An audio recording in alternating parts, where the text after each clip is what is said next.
Tout le monde a évidemment entendu parler de la transmission horizontale. Qu'est-ce que c'est la transmission horizontale?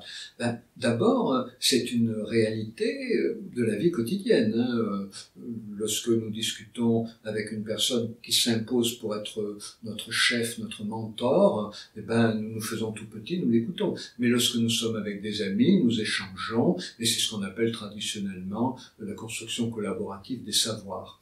Alors, Internet a beaucoup changé le statut de la transmission horizontale parce que Internet a permis à chacun, même s'il est isolé dans un coin de France, dans sa chambre, Internet a permis à chacun d'avoir accès à une quantité d'informations considérable. Bien sûr, c'est le Web 1.0, mais aussi à des gens avec lesquels il peut interagir. C'est le Web 2.0. Chacun peut non seulement envoyer des informations virtuellement à la planète entière, s'il trouve des gens pour aller les chercher, mais il peut aussi interagir avec beaucoup de gens, former des groupes, et échanger des informations, construire des connaissances.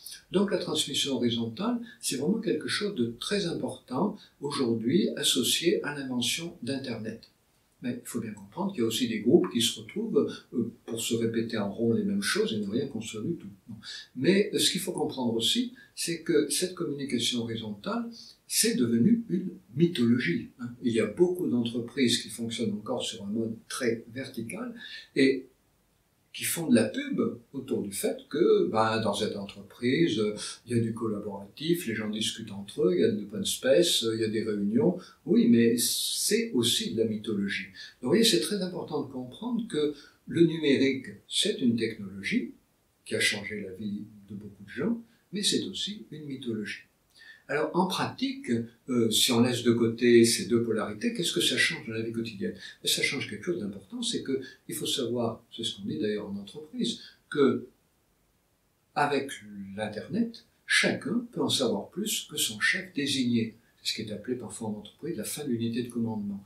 Alors, bon, je ne sais pas quelles conséquences ça a en entreprise, mais en tout cas, il faut comprendre que ça doit en avoir à l'école et ça doit en avoir en famille. Un enfant en famille peut très bien, grâce à Internet, tout d'un coup, expliquer à ses parents des choses que ses parents ignorent. Là, il faut accepter que la transmission horizontale, c'est aussi la possibilité pour chacun d'apporter à tous les autres, même s'il n'a pas un statut hiérarchique officiel de supériorité. Et puis, dans le milieu scolaire, mais évidemment, c'est très important aussi que les enseignants sachent reconnaître que certains élèves, grâce à Internet, peuvent en savoir plus que les enseignants, bon, pas sur leur domaine entier, bien sûr, mais sur un petit domaine pointu. La naissance des volcans, les campagnes d'Alexandre le Grand, les uniformes de l'armée napoléonienne, l'invention de la poudre à canon. Et donc, du coup, très important que les enseignants passent beaucoup plus de temps à proposer aux élèves de faire des exposés, prendre la parole, des exposés qui vont être évidemment le plus possible collaboratifs, quelques élèves ensemble, mais en tout cas, savoir repérer ses compétences, les valoriser et montrer aux élèves que le rôle de l'école, c'est de donner des moyens pour savoir utiliser toutes les informations qu'on trouve aujourd'hui sur Internet, c'est-à-dire pour savoir valoriser la possibilité de cette transmission horizontale.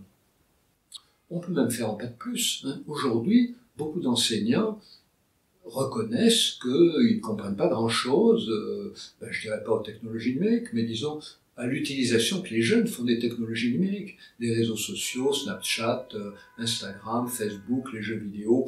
Beaucoup d'enseignants peinent à comprendre ça. Et quel serait le moyen simple pour qu'ils aient accès à une information transmise par proximité, facilement assimilable? Bien que les enseignants se choisissent dans leur classe un coach numérique. L'enseignant arrive et dit voilà, je suis monsieur machin, je suis madame truc, je vais cette année vous aider à comprendre la physique, l'histoire, la géographie, faire des progrès en anglais, en allemand. Mais il y a un domaine que je ne connais vraiment pas bien et je sais que parmi vous, il y en a probablement qui le connaissent bien mieux que moi, c'est le numérique, les applications, comment programmer un logiciel de contrôle parental. Je suis sûr qu'il y en a parmi vous qui savent. Voilà. Il y a des parents qui demandent à leur enfant de programmer le logiciel de contrôle parental. Donc l'enseignant peut dire, écoutez, moi je suis preneur d'informations, donc l'enseignant dit qui pourrait m'informer, les doigts se lèvent, l'enseignant en prend un, éventuellement il en prend deux, la concurrence c'est bien aussi, et du coup, l'enseignant peut bénéficier de cette transmission, vous voyez, qui se fait plus sur un mode vertical, c'est-à-dire que l'enseignant enseignerait les élèves parce que les élèves sont censés venir à l'école pour être enseignés par le maître, mais la transmission serait horizontale. L'enseignant enseigne ce qu'il sait, mais l'élève peut aussi aider l'enseignant à acquérir des savoirs qu'il ne connaît pas, chacun dans son domaine. La transmission horizontale, c'est pas seulement du collaboratif élargi, c'est aussi le fait d'accepter que chacun, quel que soit son statut, sa place dans la société, quelles que soient ses connaissances dans les différents domaines, peut devenir pour moi quelqu'un qui m'apprendra quelque chose d'important. Et vous voyez qu'à partir de ce moment-là, à partir du moment où on établit ce principe de réciprocité possible partout, eh bien, on travaille quand même si on ne le dit pas, à une société plus empathique et plus solidaire.